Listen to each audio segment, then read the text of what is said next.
Okay mga ka-DIY, andito naman tayo sa tutorial natin, DIY tutorial, kung paano or ipakita natin kung ano yung mga functions at saka description, function at saka mga settings, yung mga parameters dito sa Sundon 1 kilowatt 12 volts inverter.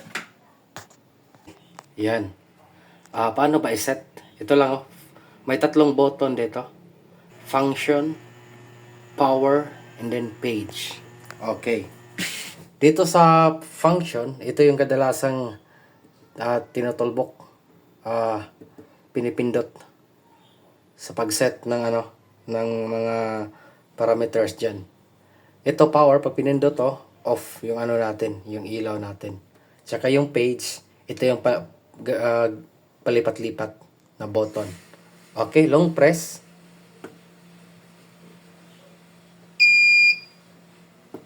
Yun. A5 na nakalagay. So, pero, gawin muna natin ng A0. Long press, A6, 7, A8, A9. Okay, A0. Ano ba sa A0? Ang nakalagay sa A0 is dalawa. May AC input priority sa D1 at saka D3 is solar and battery priority. Yun ito.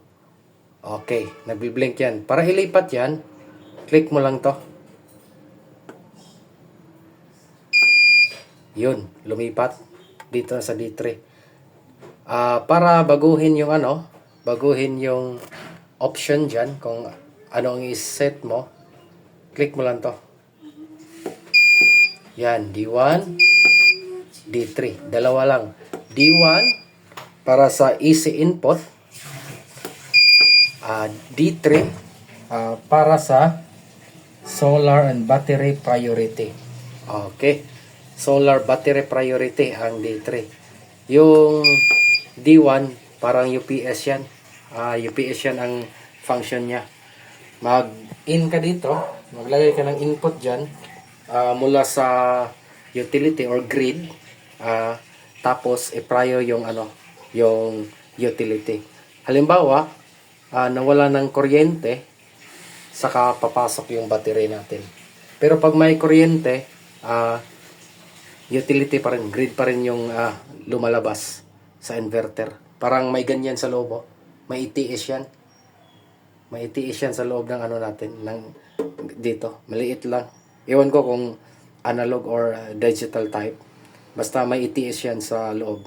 Okay.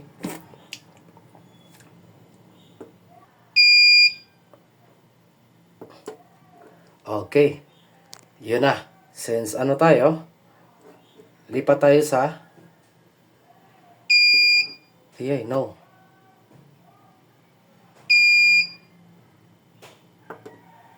Okay. Okay, day 1. So, day 3 tayo. Kasi naka-solar tayo. Ang gawing pang-charge natin yung solar natin. Solar sa itaas. Okay, balik natin. Okay. Page. Page na naman to. Pero dito walang down. Puro up lang yan. Pag lumagpas ka, antayin mo yung bumalik yung kasi walang balikan, puro lang up. Okay, sa A1 ang nakalagay dyan is AC charging current. Okay, utility will charge battery even in D3 working mode to enable battery power in case of cloudy rain day. Okay, dito mo kinokontrol yung current, C0 to C6. Okay, tingnan natin. Okay, C. So, lipat natin. Yun. No.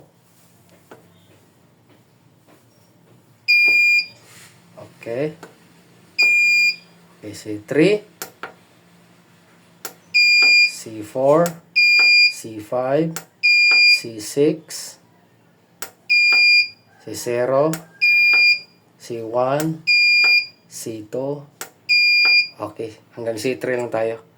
Middle lang tayo, gitna. Gitna na lang.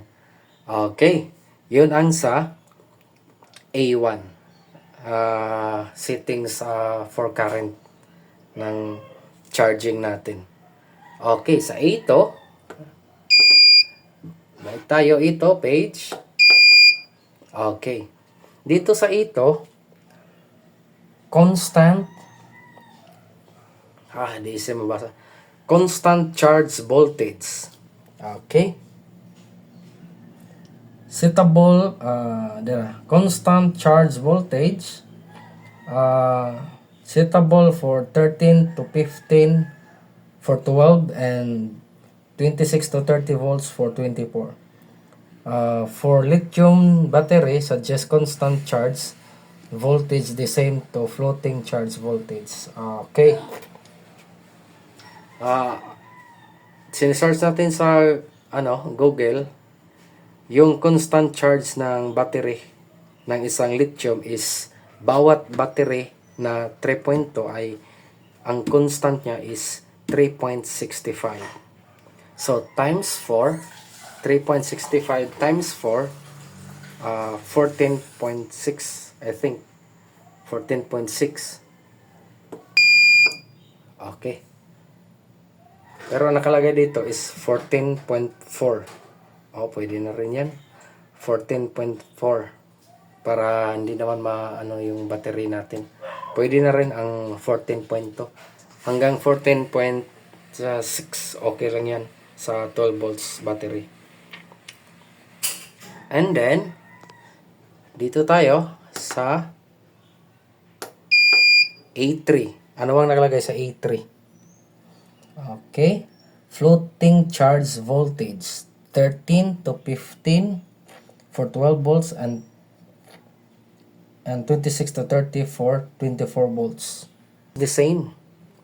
Ang floating charge at saka constant charging voltage. Kasi yung floating, yan ang kailangan nating i-maintain after fully charged.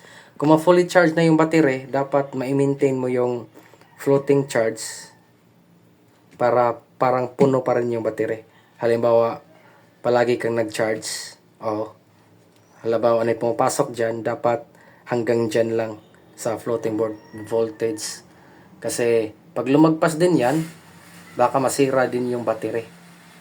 O kaya, pag bumaba dyan, siguro, hindi na siya 100% yung capacity. Kaya, kailangan i-maintain habang nagcha-charge yan. Para pag gabi, makuha mo yung full capacity ng ng baterya mo. Na, halimbawa, gaya sa akin, 100 Ah na baterya. So, makuha ko yun. 100 Ah pa rin. Yung simula ng pag-cut off ng charging like solar. So, pag wala ng araw, may 100 Ah ako na battery para sa buong gabi or magdamagan. Yun ang floating charge voltage.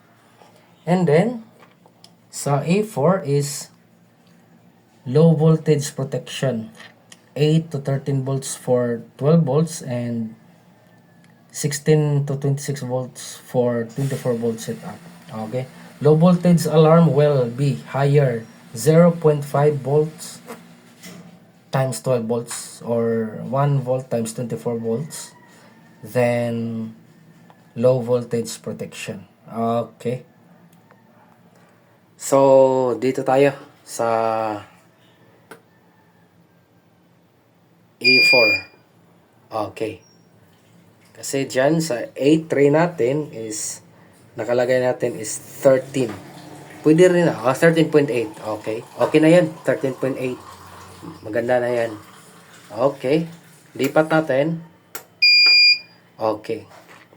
Dyan sa A4, yan ang nagpo-protect sa natin, battery at saka sa inverter. Kasi Halimbawa, may 12 volts ka. Kaya sa akin, 12 volts, 100 Ah. Yan naka-register. Almost full charge or full charge yan. Yan. Pero pag sinaksakan mo yan ng nilagyan mo yan ng rice cooker, 600 watts na rice cooker, bababa yan. Aabot yan ng 11 or pa nga, minsan nagiging 10 pag malaki yung wattage. Nag-error yan. Maglagay yan ng number dyan kung anong katumbas ng error niya. Kanina nilagyan ko ng rice cooker, nagtatak yan ng 13, which is the low voltage alarm, battery low voltage alarm. Kasi bumaba yung battery. Kasi yung humihigop ng ng power natin napakalakas, 600 watts.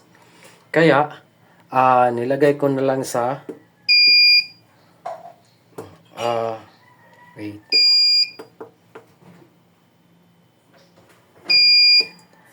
$10.5. Okay, 10.5. Pero dito sa natin, naglagay ako diyan ng ng 12.5. Para pag mag low voltage, cut off na lang yung inverter natin. Hindi masisira. Cut off agad. Hindi nagagana yung inverter natin pag mataas yung wattage na isinaksak. Kaya kadalasan may nagpo-fault dyan. Yung ginawa nilang halimbawa 12.5 tapos nilagyan nila ng mataas na load, yun. Kadalasan nag-error yan kasi napakataas ng load yung nilagay nila. Okay, yun ang sa A4. Mag-a-alarm siya kung napakalakas na yung kumuha ng power or load natin, kung malakas yung wattage ng load. Kasi pag malakas yung wattage ng load, bumababa yung yung voltahe, at saka nagwa-warning dyan. 13 ang nakalagay sa akin. Okay, dito tayo sa A5. Okay, so A5 is auto start output recover voltage, suitable for 9 to 15 for 12 volts and 18 to 30 volts for 24 volts.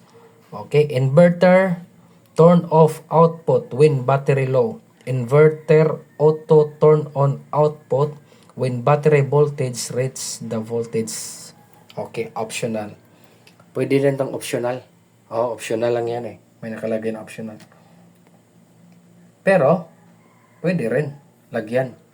Yan. Ang A5 natin, recovery voltage yan. Okay.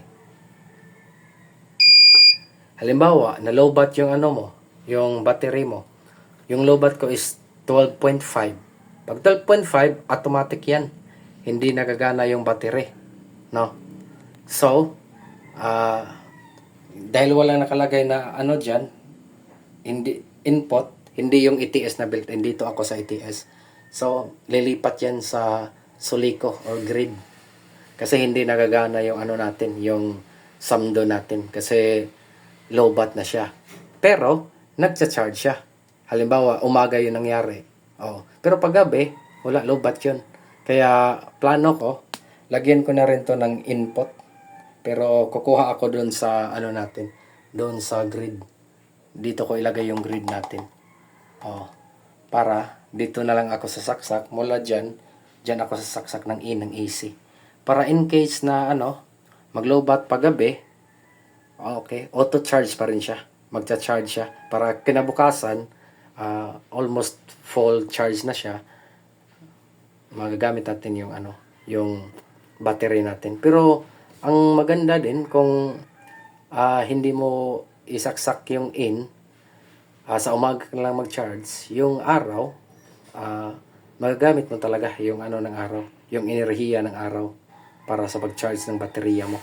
Kaysa mag-charge yan pag gabi, full na pag umaga, so hindi na mag-charge yung araw kasi full na. Kaya yun din rason, hindi ako naglagay ng in. Okay? Maliban lang siguro kung may bagyo or kaya ay palaging umuulan, yung wala na talagang hindi mo makita yung araw. Hindi visible, yung maulap talaga. Maglagay ako ng in dyan. Okay? Optional naman yan. Okay.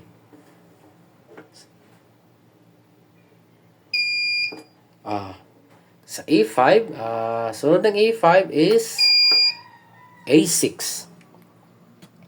A6, main supply to inverter supply voltage. Available in D3 mode. Okay.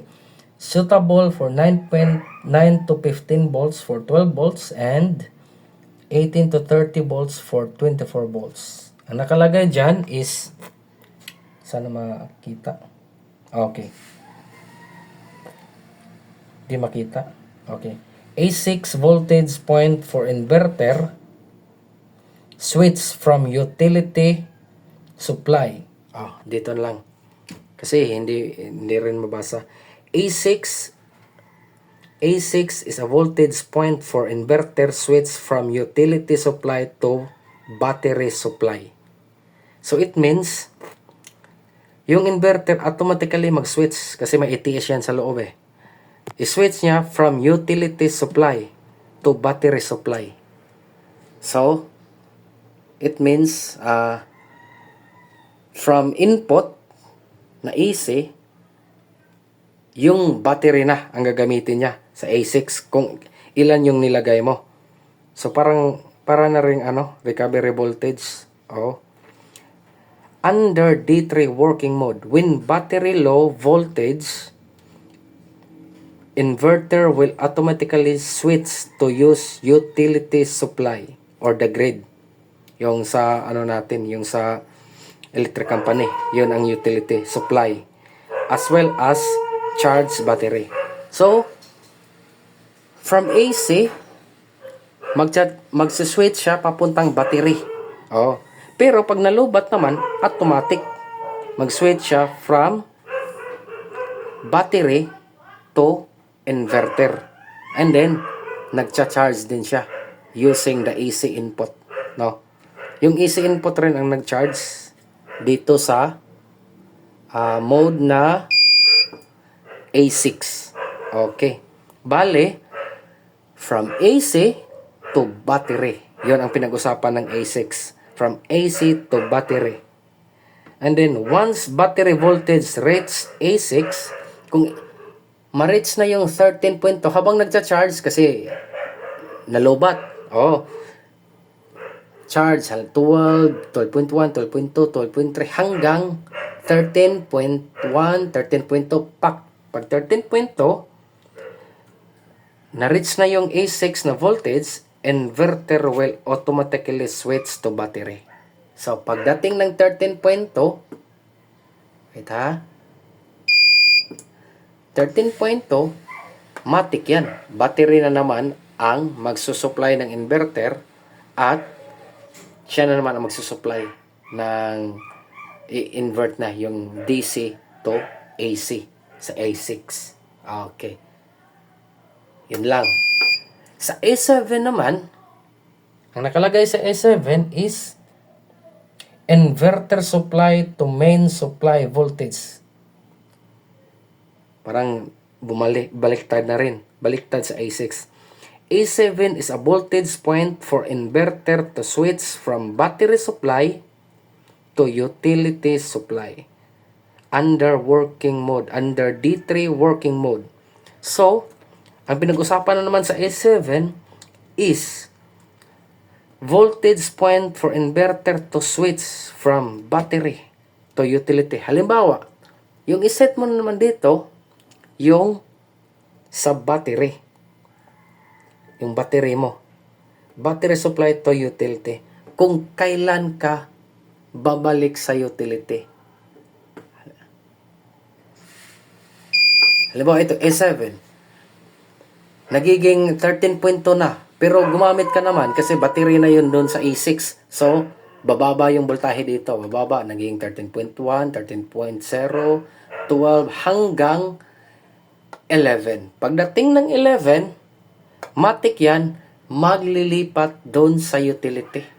O, paglipat sa utility, kasi naabot na yung settings na 11, it means low bat na yung battery mo, lilipat yan sa utility. Paglipat sa utility, charge na naman yung battery. So, voltage reaches A7 voltage, inverter will automatically switch from battery to utility. Okay.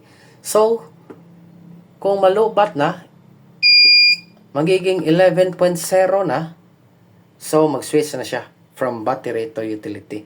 So, sa madaling salita, yung A7, ang pinag-usapan dyan ay yung settings kung kailan lilipat, or yung low bat settings ng battery kung kailan siya lilipat dun sa grid.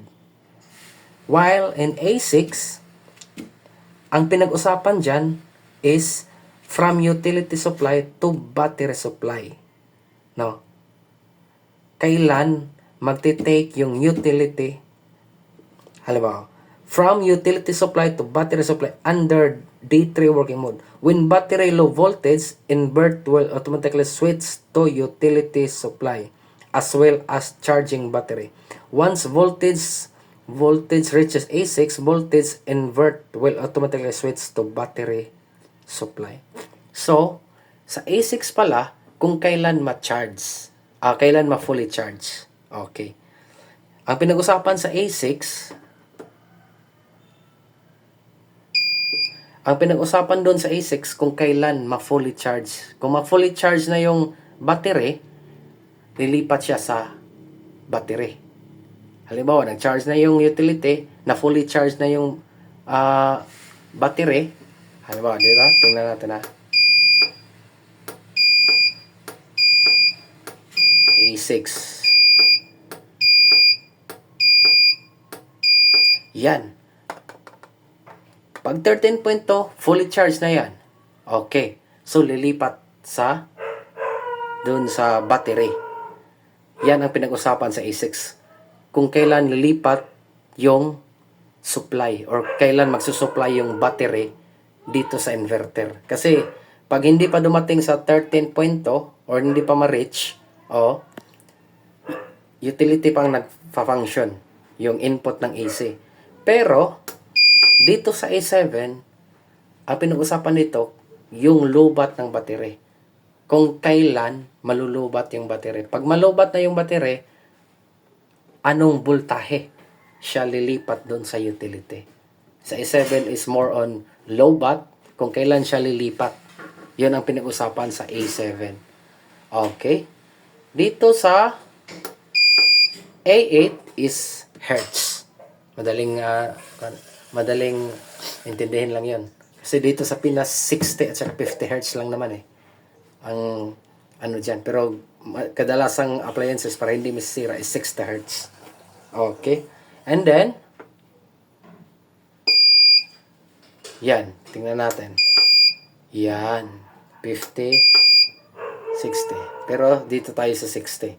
Tingnan mo 60 is 40 watts. 39 watts. Tingnan natin, pag ilipat natin.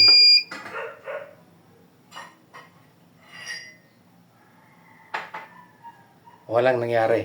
Pero, yung mga ibang gumagana ng 60, may abnormality yan. Kaya 60 na lang tayo. 60 Hz means 60 cycle. Hertz means cycle. Ibig sabihin ng Hertz is 60, kung 60 Hz, 60 times siya. Patay sindi sa isang segundo. Ganyan.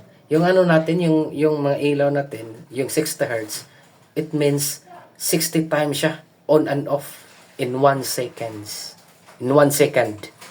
I mean. Okay? Sa A8, yun. A9 is voltage output. Kadalasan dito is 220. 220 lang tayo kasi sa Pinas kadalasan ginagamit is 220. Pwede namang 230. Pero most ano natin para hindi masisira is 220 lang tayo. Kasi 110 at saka 220 lang naman ang sa Pinas. Okay, yun na mga ka-DIY ang kung paano i-set or ang mga functions ng ano natin ng Samdon 1 kilowatt Torregian inverter. Okay. Maraming salamat. Bye-bye.